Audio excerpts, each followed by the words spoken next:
Are we good?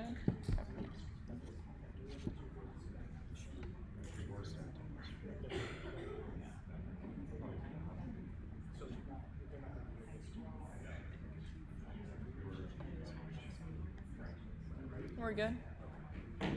5, 4, 3, 2. I'd like to call the Tuesday, June 20th, Common Council meeting to order. We will begin with the Pledge of Allegiance. Charity Lasfa.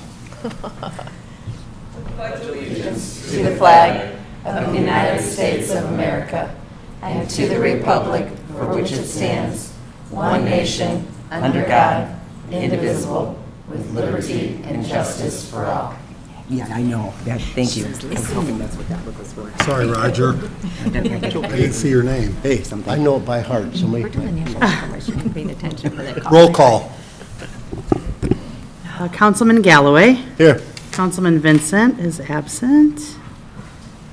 Councilwoman Ficus. Present. Councilman Frankie is absent. You let me know. Councilwoman Konechny. Present. Councilwoman West. Here. Councilwoman Cutler. Present. 5 present, 2 absent. Approval of minutes. Do I have a motion? Motion to approve the minutes is presented. Second. Motion and a second. Discussion?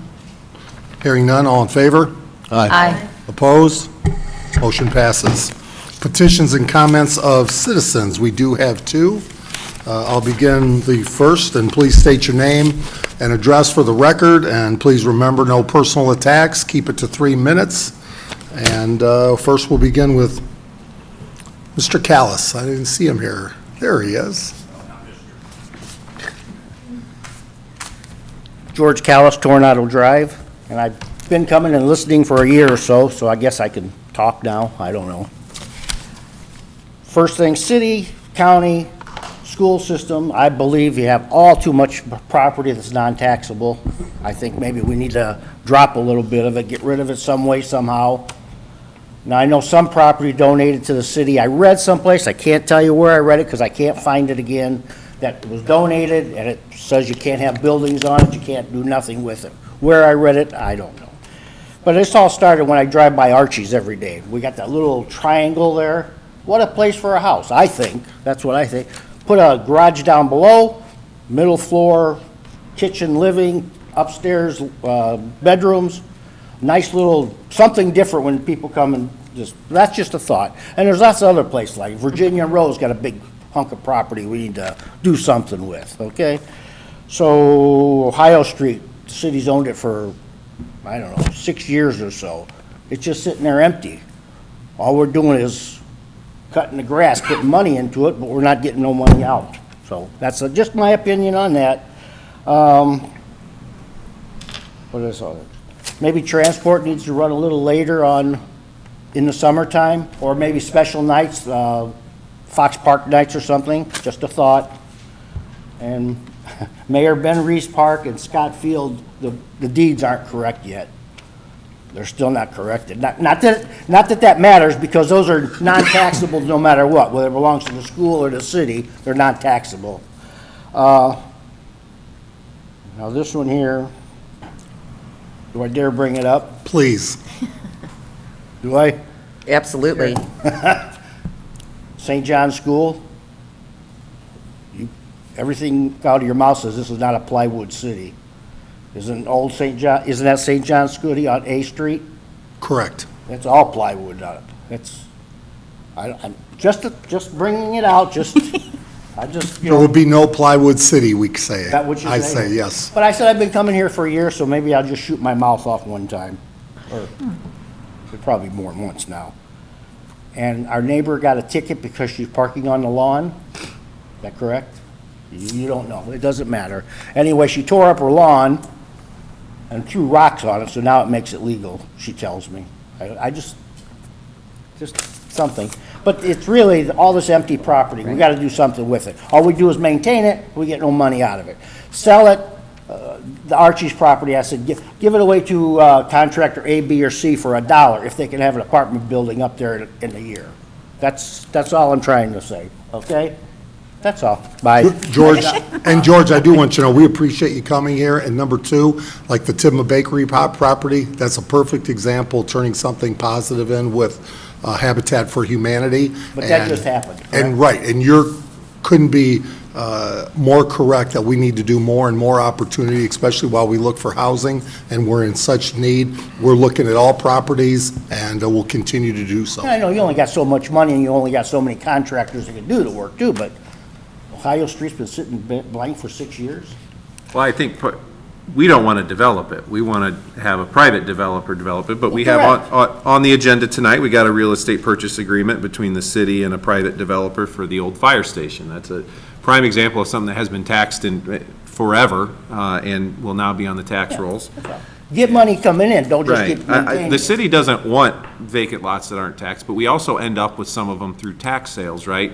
Nobody wants them. After they've been through 2 rounds of tax sales, we get these vacant parcels, and it's hard to develop individual parcels. Like, developers don't want to buy a quarter of an acre. They need, So give it to them for $1. well, there's still people that don't want them. And we get them because nobody's been paying taxes on them, Correct. right? And So we that's want to the find Ohio a Street one I'm solution, talking right? about. But there's ways we can sell them to neighboring property owners, and we've done that a couple times because it's more valuable for them to have it versus, somebody with no relationship to that neighborhood. So I think we share your. 100%. Right? No, So. I've been coming, I gotta shoot my mouth off. Put a name to a face, is that the right word? I don't know. The Cubs must have played early or really late that you're speaking tonight. Well, I didn't wanna wear a shirt, piss you up, or make you mad before I opened my mouth, so. Now you can be mad at me because I opened my mouth, I okay? got it. All right, thank you. Thank you, George. Also, Brian Cager, Code Enforcement. Again, please state your name and address for the record. Hi, Brian Cager, 406 Easton Street, LaPorte, obviously. So like 7, 8 years ago now, whatever it's been, I don't remember when I started my fight here at the city council meeting with some of you guys, but not most of you. So I'm 100%, and I've always been 100% in favor of helping and pushing to clean up the city. But I'm not in favor of burdening the average hardworking American, which we probably have, well, we already know 58% of our, or ish years ago, of our properties are rental properties in LaPorte. So that means there's a lot of barely paycheck to paycheck making it people. So when we have code enforcement going around and writing tickets for $100, first of all, who owns the alley? I've lived in town for 28 years. My alley has never been serviced, ever. And the Not city graded. is not responsible for the alley. Uh-huh. The city is not responsible for the Okay. alley. But if they're not responsible and they're writing $100 tickets for either elderly people or maybe even people that don't have a weed whacker and/or for people that can't afford to pay for lawn service, we're writing $100 tickets. We're also writing $100 tickets for people who, we live in, now we're broadcasting and talking about we're living the lake life, and/or people with kayak trailers or people with utility small trailers who don't have access to their backyard because of a fence or because of neighboring properties being 3 foot off their property, and getting $100 tickets for trailers being parked nicely in a nook. Okay? I would like for code enforcement to step back and say, do these people care about what they're doing? Or are they just parking a trailer, it's halfway on the neighbor's property, they blah, blah, blah. Like, I'm all in favor of cleaning up the city. I'm not in favor of writing $100 tickets because code enforcement has a law that says you can't park a trailer in your side yard. So, where is the average Joe supposed to park their kayak trailer? They can't pay $90 a month for, storage somewhere outside of town, or maybe there's nothing available. Also, they care. These people that called me to complain, because they know I'm not afraid to ruffle feathers, said, hey, look, this is my utility trailer in a nook, but it's on the green. They don't have access to their backyard. So what are they supposed to do?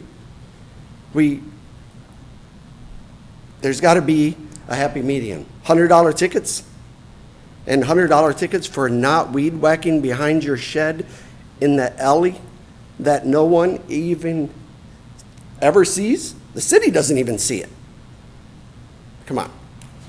I'm in favor of cleaning up the city. Oh, but also, these people have investment properties Thank you. around them. Those investment properties are deemed, well, we can't get a hold of those people. So let's not care about the wealthy. Let's care about the hardworking individuals who have to now pay $100 tickets. Oh, okay, now I'm gonna, thank you, and I'm gonna ruffle your feathers a little bit. I can tell you this, the wealth thing has no factor in this at all. My doctor, a week before I went to his, to an appointment, was code enforced, violated with a ticket, wealthy people. Number two, I know code enforcement always gives a warning. Did these individuals call code enforcement to say, hey, I got an issue here, I received your violation? Did they call to work it out with the code in violation? Because the $100 fine comes after trying to reach out, work with code enforcement to deal with that situation. So I'd find out about that, and I'll ask Jeff Batchelor if you want to give him those names and text him those names. We'll check and obviously address that. Third, with the weeds, that's where it starts. I mean, to where we are today, and we can go downtown, and I'm responsible, not Jeff Batchelor, for saying the weeds in the alley, whether it's downtown, need to be clipped, need to be appropriate, so we can have pride in our downtown. And then lastly, I'm not sure how we fix the code enforcement, that some people are violating, other people are not. We have ordinances, we've encouraged those residents that don't like the ordinances to eliminate them, remove them, but when do we say, hey, this grass, this person is a buddy or not?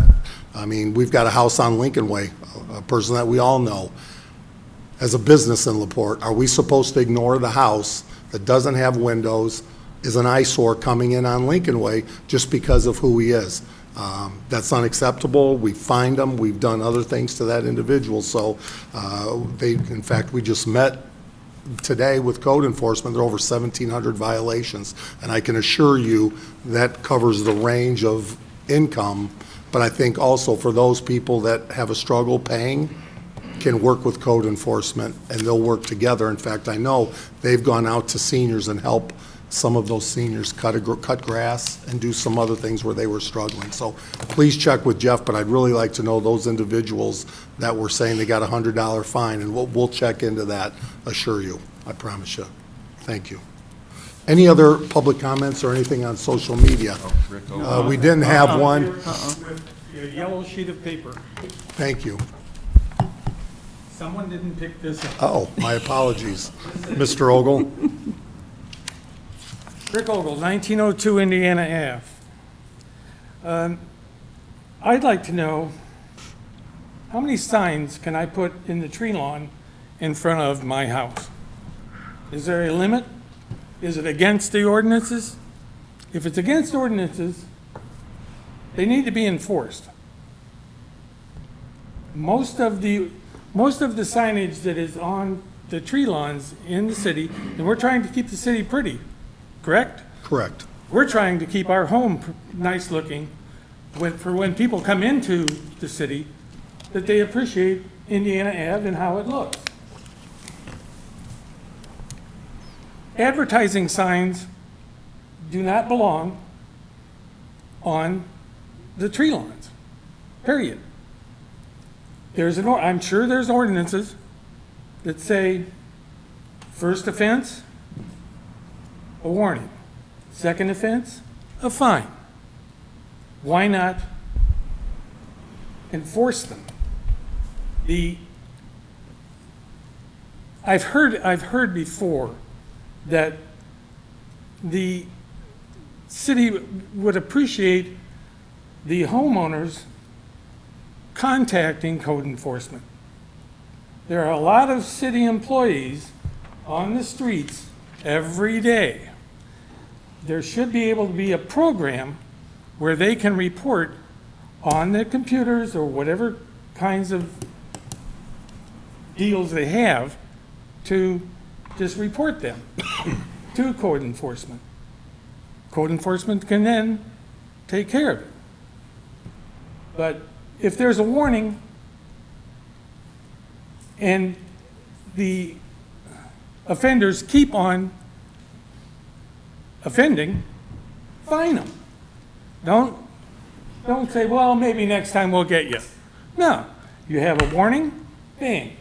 If you do it again, you get fined. I would have to believe that those signs would not be there all the time. It's just the way it seems to me. So I really shouldn't put any signs in the tree lawn? We have an ordinance that says you can't. So if you have, like, what kind of signs are you talking about? Because, I mean, we want to Well, let's enforce. see, there are plumbing contractors, there are realtors, they do it constantly. Everyone knows they do it. Nothing seems to happen with it. We will address it. Yeah, absolutely, you're correct, 100%. Thank you. Yes.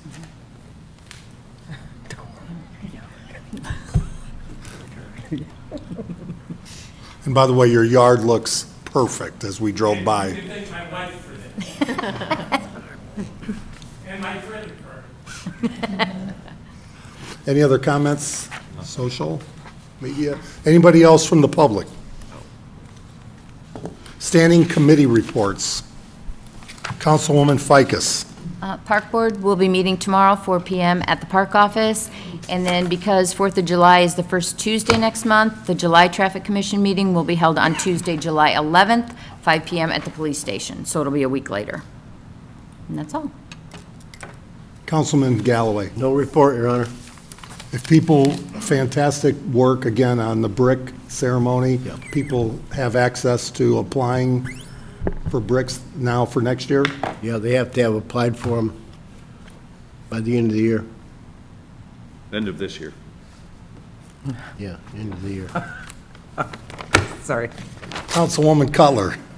The next meeting of the UEA will be Wednesday, June 21st at 4 PM at the LEAP offices. And the next meeting of the bid board will be Monday, July 10th at 5 PM at City Hall. And the Alcohol Beverage Review Commission will meet this month on Thursday, June 29th at 2 PM at City Hall to review a new application. That's it. Councilwoman West. Chief Andy Snyder reported the new hires are continuing to do well in the academy. 3 have passed their EMT test, and the 4th is scheduling his retest. The graduation date for academy is August 18th of this year, and Chief Snyder also presented to the Merit Commission with the test scores from the promotional testing. They certified the scores and agreed to post them at the stations on Thursday, June 8th.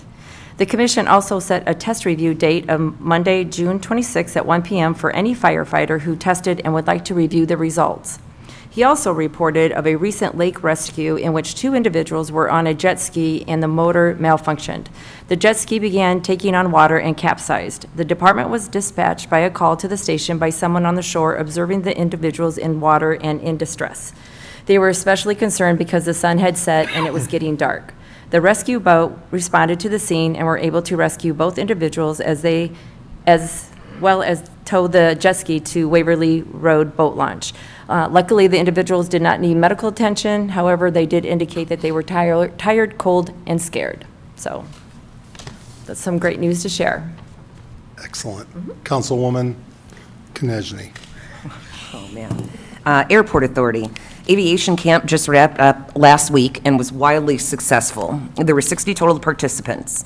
This year's activities included a flight with a local pilot, time on the airport's FAA certified flight simulator, speakers, learning to fly drones, an experiment on the LaPorte County Library's mobile classroom, and constructing Van's toolboxes. The high school campers ended their week with a trip to the Museum of Science and Industry, and the middle school campers took a field trip to the Grissom Airport.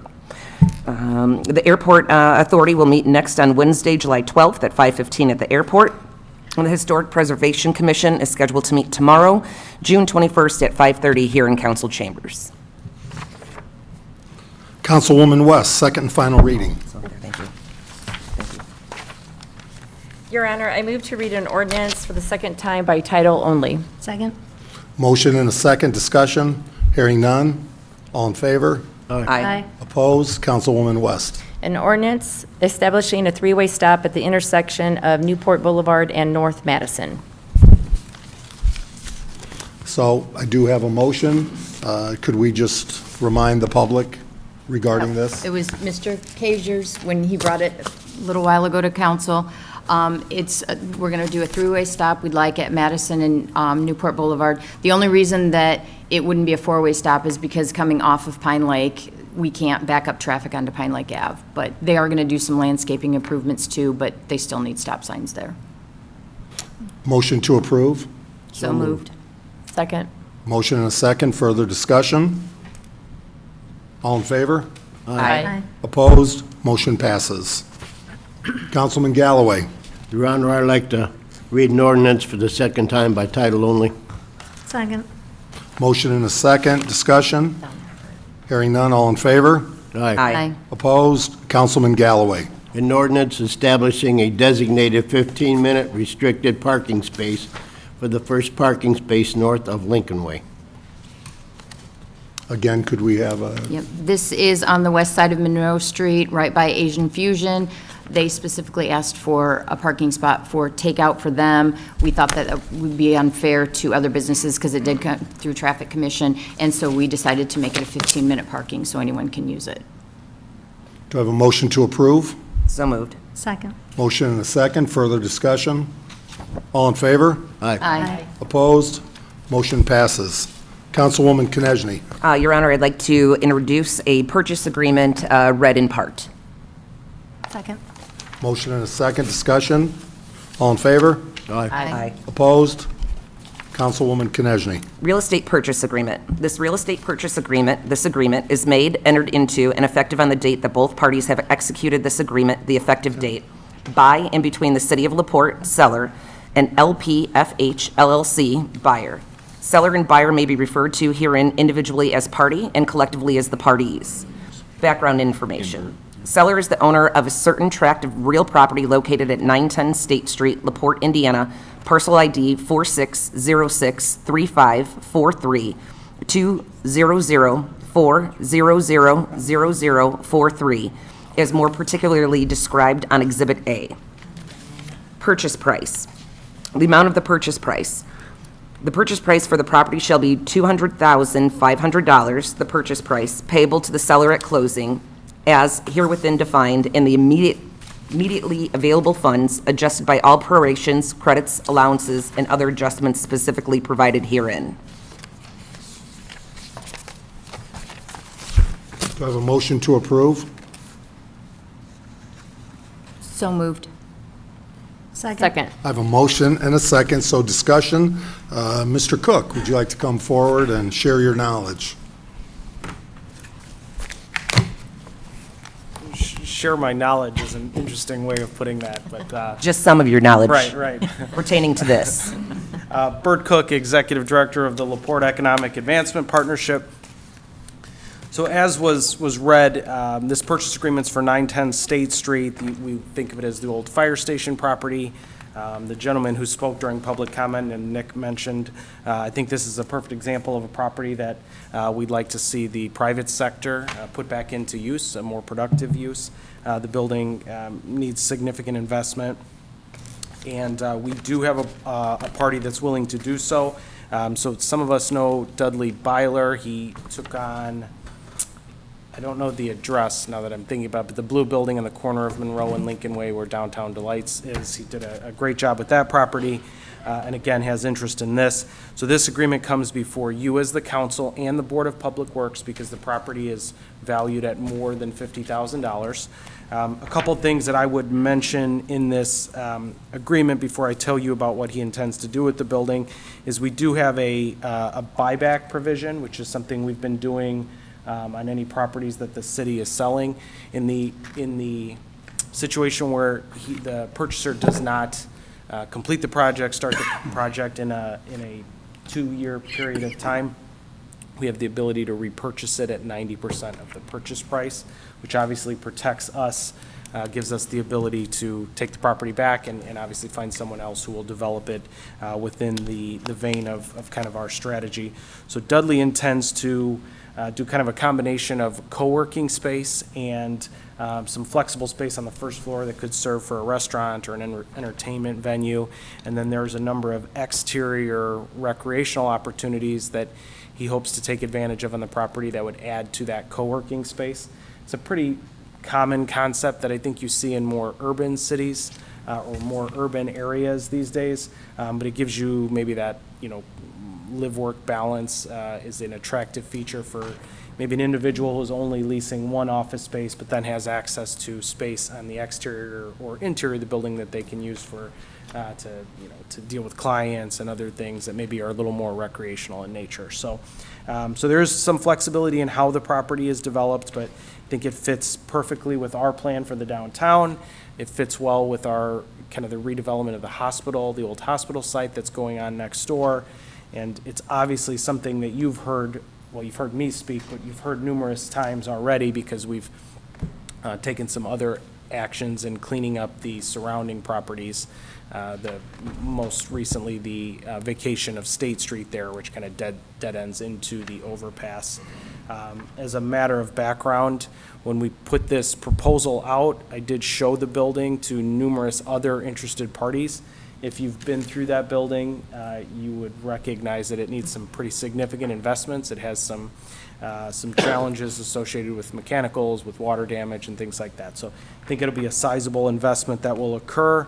And again, that investment will occur in a pretty short time span based on the parameters of this purchase agreement.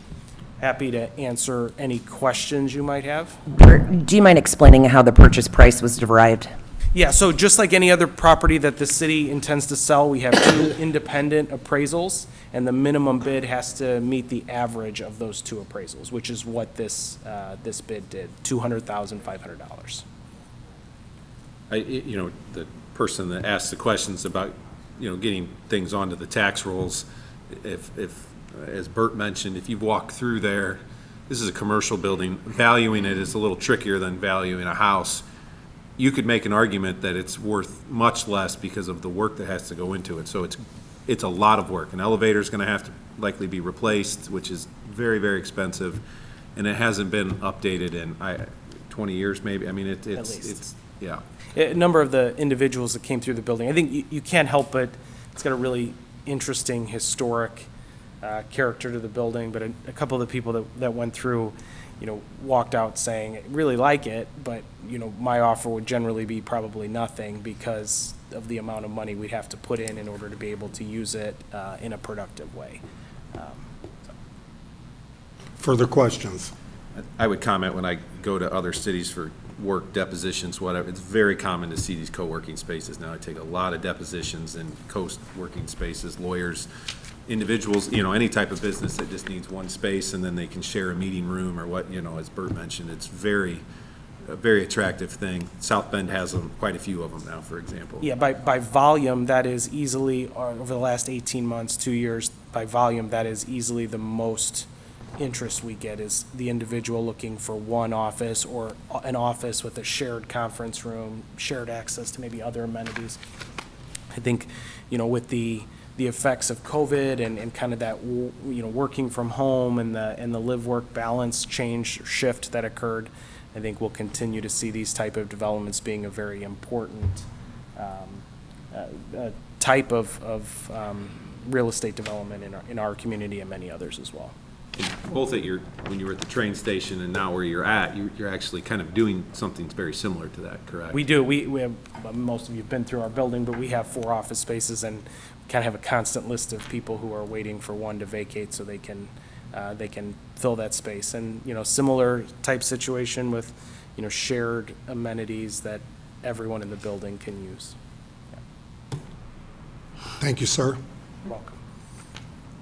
So we do have a motion and a second. Further discussion? Hearing none, all in favor? Aye. Opposed? Motion passes 5-0. Councilwoman Cutler. I move to introduce a resolution read for the first and only time in its entirety. Second. Motion and a second. Discussion? All in favor? Aye. Opposed? Councilwoman Cutler. Resolution approving use of a tax abatement on real property taxes created by the redevelopment and expansion of industrial zone property for NIPSCO Regional Training Center.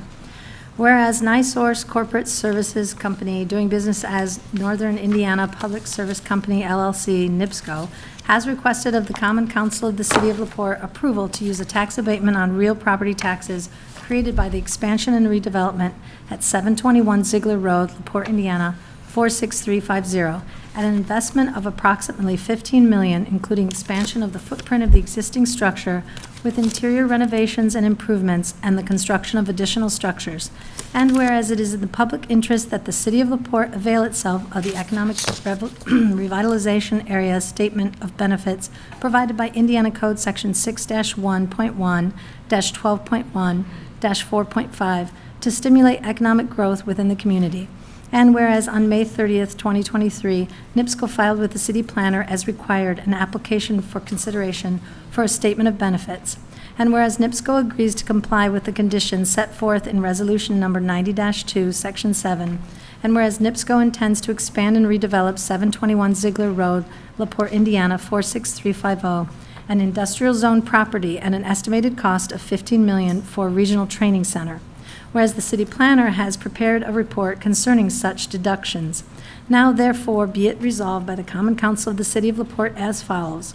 1, $2 million will be invested in expanding the footprint of the structure, while $10,800,000 will go into interior renovations and improvements. 2, there will be approximately $2,200,000 invested in the construction of the welding training program. 3, these improvements will greatly increase the viability of this facility and its impact on training throughout the area. 4, that the estimate of 61 retained jobs can be reasonably expected to result from the proposed investments. 5, NIPSCO is also considering investing an additional $5 million in a secondary project at this facility. This project will center on safety training and will require an expanded footprint and additional equipment. And 6, real property tax abatement on a 10-year term utilizing the attached abatement schedule is approved. End of resolution. So do I have a motion to approve this resolution? So moved. Second. Motion and a second, so discussion, and I must say, it's wonderful to have quality partners in our community that are investing dollars in our community and quality people here in the city of LaPorte. So Bert Cook, if you want to expand. Share my knowledge, a portion of my knowledge. Thank you, Mayor. So very excited about this project. In a moment, after I'm done, I've got Tanya Stanley and Denise Conlin here from NIPSCO, and they can maybe elaborate on some of the aspects of this project that I don't mention. But I'd first like to thank the mayor for, it makes our job much easier when we know the types of projects that the mayor's office and then you as the council really want to see in our community. One of those type of projects has been training, focused on bringing training opportunities to our community that, better the lives of those that go through those programs. And this project absolutely fits that mold. There's a Ziegler Road has been a training facility. NIPSCO was going to make investments in one of their facilities, throughout this area, and we wanted to make sure that LaPorte is that location.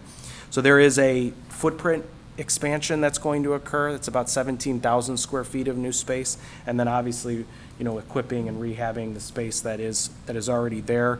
There's a significant number of people that work there, 61, and again, it's a large capital investment in our community. So one of the things, you have what I would describe as Project A, which is the $15 million investment. And then at the end of the resolution, Councilwoman Cutler read, we referenced a secondary project, which is another $5 million investment in safety training. At this point, that project is not for certain, but because the process of preparing and going through the abatement process takes time and money, we include that so that if they choose to make those investments within the term of this incentive, they can take advantage of the same schedule and savings for that secondary project as well, which would obviously take this in total to, a $20 million project. If you choose to support this project, they'd like to be started in short order by August of this year, which is obviously a quick turnaround. And then ultimately completed by January of 2025. NIPSCO's been a terrific partner for the city. They've been great to work with in this process, and as I said to start my comments, I really appreciate the opportunity to be clear and to go after this project and make sure that it occurs in the city of LaPorte. happy to answer questions about anything I covered. And if you're done with me, I'll bring our NIPSCO friends up and they can share a little bit about maybe things that I missed. Please do, because it's great to have them. We love that their investment is here in the city of LaPorte. You know, surprising when you see in the news other local communities that when things get a little tough and NIPSCO has to make some difficult decisions, you know, it's easy to take shots at businesses in the media, but I hope everybody recognizes how much NIPSCO does in our community, especially for those in need, low income, and always a partner when something doesn't exactly happen like it's supposed to, or have a storm, that how quickly they respond. So. Yeah, absolutely. Thank you very much for having us today. My name is Tanya Stanley. I am the Director of Real Estate Services for NiSource, which is the parent company to NIPSCO. Like I said, we are so excited to be here and to expand this facility to enhance the capabilities of our training. As you know, the building is aged and needs some great updates to help with our safety training, which is our #1 thing with the company is safety. So, like I said, we're just excited to get this started. It's been a long time of discussions, and I am so pleased to bring it forward. So if you have any questions for me about the project, I'm happy to answer them. So pretty much every person that's going to be climbing lines would go through this location then, is that right? They will. Yep. Okay. Yep. Our gas city, gas work, service work, welding training is all done here. How many people is that? Do you know? You know what? I don't. And it's growing as our operations are growing, so is the training, and that's one of the reasons for the expansion. We'll see more people coming through and able to do it more often with the expansions. Because you're drawing direct from Ivy Tech graduates, correct, as a part of the program? So to connect Ivy Tech, which would be a fantastic idea, to have an Ivy Tech location in LaPorte. I know their new facility with some dollars that they're looking to do. It would be wonderful to have that right here in LaPorte, connected right to NIPSCO as well. Yeah, it would be amazing. So, good evening, everybody. I'm Denise Conlon, Public Affairs, Economic Development with NIPSCO. Again, I echo all the comments that both Bert and Tanya said. Additionally, you know, we look to LaPorte as a great partner in our community. A lot of support, a lot of positive interactions, a lot of hard work goes into relationship building and the things we do together. So hoping we can just continue down that path. And one comment I would make too is, while our folks are training, they're out in the community. They're looking at LaPorte. They're looking at maybe to live in LaPorte. They see the updates and changes and the positive things that have happened in LaPorte. They support local restaurants, stores, et cetera. So that's another bonus. And as we expand this facility, I'm sure we'll house more jobs, you know, potentially. So that's some more additional benefits to the city. So thanks for letting us come in and talk to you tonight. And if you have any more questions, we'd be glad to answer them. Absolutely. Thank you both. Mayor loves heights, so if we could get him on. Yeah. I won't get in a bucket truck either. We'll get you through lines. Yeah, if you want to climb a pole, be my guest.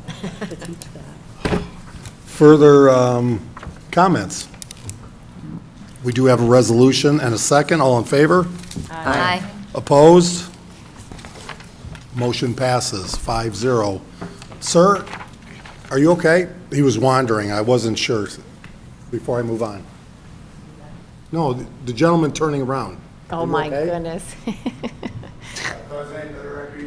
Oh, sorry, I didn't recognize you back there. Oh, My wow. apologies. All right, Councilwoman Ficus. Your Honor, I move to introduce a resolution read for the first and only time in its entirety. Second. I have a motion and a second. Discussion. Hearing none. All in favor? Aye. Opposed? Councilwoman Ficus. Whereas there are additional monies needed in certain line items in the 2023 budgets in order to pay for essential services and obligations. Now therefore be it, and it's hereby resolved by the Common Council of the City of LaPorte, Indiana, that the following transfers be made within the following budgets for the year 2023.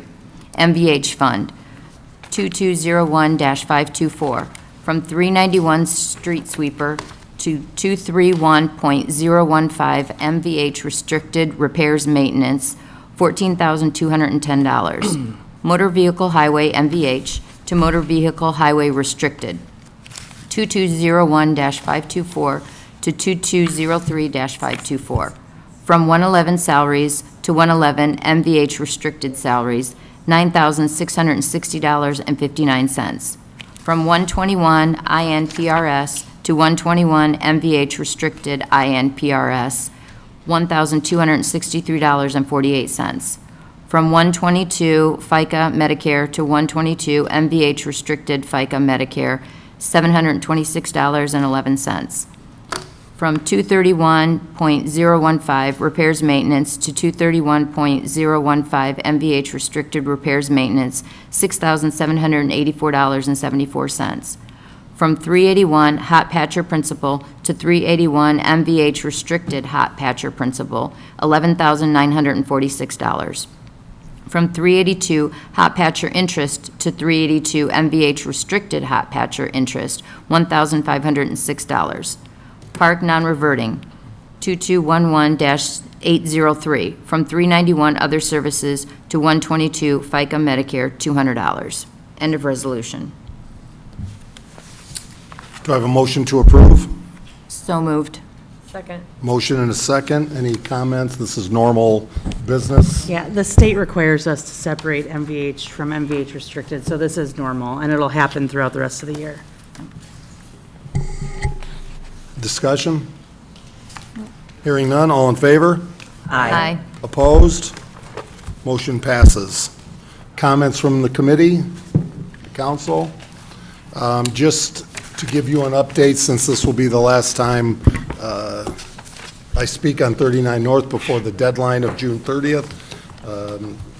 As you are aware, once we released the names of the individuals that had signed in support of annexation, the 39 North Board, through their attorney, asked for all the names by public records request, and within hours were on social media to be shamed. And, you know, that by itself is embarrassing, but when you look through the city history and see that people talk about a couple of potential items that had happened, one being the Kessling property at Beechwood, where the city council in the 70s had denied the opportunity to develop, and you look back and say, what if? What if that would have been allowed? You look back at the gaming bill, the casino, where the city of LaPorte, the council said no, and you look where we ended up financially with the casino that was going to happen. And I think the 39 North Board is going to be held to the same standard of those decisions that were made that will haunt us in the future. And when you look at, we were providing for homestead owners lower property taxes, lower water bills, lower sewer bills, paying for a system by all accounts that is unacceptable, but to show a true partner, and lastly, to pay for the appropriate upgrade to the system so development can happen and homeowners and businesses can feel safe.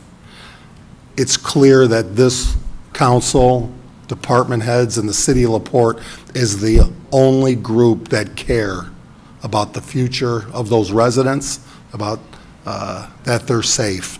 And when you look at the little that this 39 North Board president has done, despite the phone calls to meet and talk about this and work together, the only thing they will be remembered for is turning their back on their residents and walking away when the opportunity to help them be safe and allow for future development was ignored. And that is why on the letter to the board, we've put the deadline of Friday, June 30th. We've been at this 3 years, since 2021, and signed the memorandum of understanding, and together we'll find a way how the current system can be paid for and given to residents. But if you don't sign it by June 30th, we've been at this long enough, let's let the 39 North Board pay for it. And the only way they're going to be able to do that is to bond for it and put it on the backs of residents. So I appreciate everybody here, their support. And again, remember this, they're the ones that have turned the back on the residents and the businesses to move this area forward. Any questions? I guess I would comment in response to their attorney's press release that was in the newspaper and on, I guess, on some websites as well. I think it's somewhat misleading legally. There's no requirement. I think the way the letter was written, it suggested that we have to initiate some sort of legal proceeding to finalize the annexation, that it's just not accurate. In this type of annexation, the only way that the city would end up in any sort of legal proceeding is if there's a significant percentage to remonstrate against this, and it would require, for the remonstrance to proceed, at least 51% of the taxable properties or 60% of the assessed value. So basically the flip of what we were required, what needed to be done to proceed with this annexation. So it's not that one remonstrance can start this. 51% of the property owners would need to sign to initiate the annexation proceeding.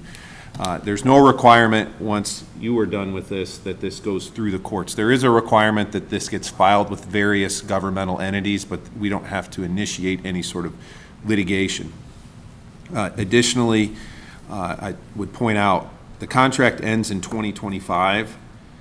There is not a 2-year cooling off period, as their attorney suggested. There just isn't. That's, from my perspective, misleading. That statute doesn't apply to this contract, and I think it's very clear, without getting into all the legalese of it, that it does not apply to this contract between the parties. The other thing, as your legal counsel, I'm here to advise all of you. You make the decision, right? You and the mayor make this decision on how to proceed. And if you decide you're proceeding with this, the city team is on board with you. If you look at the 39 North meeting minutes that go back to 2019, nearly every month they're talking about how they can attempt to raise funds, right? They need third parties to fund their infrastructure improvements, whether it's grants, or something from Indiana Finance Authority or Indiana Economic Development. And for 4 years, they've not been able to do that. They've been rejected at every turn. And so, as the mayor said, the city's offering a solution to fix those problems. They acknowledge, going back to 2019, that at a minimum they need a water tower for future development. That's right in their language. Their engineer acknowledges that they need additional pressure if they want future economic development. You can look at the meeting minutes. They did a great job starting out. No dispute about that. Back in the 1990s, they did a great job with what they've done, but to take it to the next level for additional economic development, the city's the only one that's offered a solution. The press release that was issued, there was no solution offered. It was just, this is how we would remonstrate. It wasn't a solution. They haven't offered one. And again, why now? Because the infrastructure dollars are available now. That's why, now. And so on June 30th, there will not be a negotiation as long as I'm mayor. After that date, we've been negotiating for 4 years, so. And that was another comment that their attorney made, was that the city's, why make this, why do it now? There's already been 2 projects that were stopped, and there's other projects that are stalled, and they're ready to go. They're contacting Bert, and they're contacting the mayor. When's this gonna be done? When can we start building? So that's why. Further questions? Do I have a motion to adjourn? Motion to adjourn. Second. Motion and a second, all in favor? Aye. Opposed? We are adjourned. Everybody have a fantastic evening.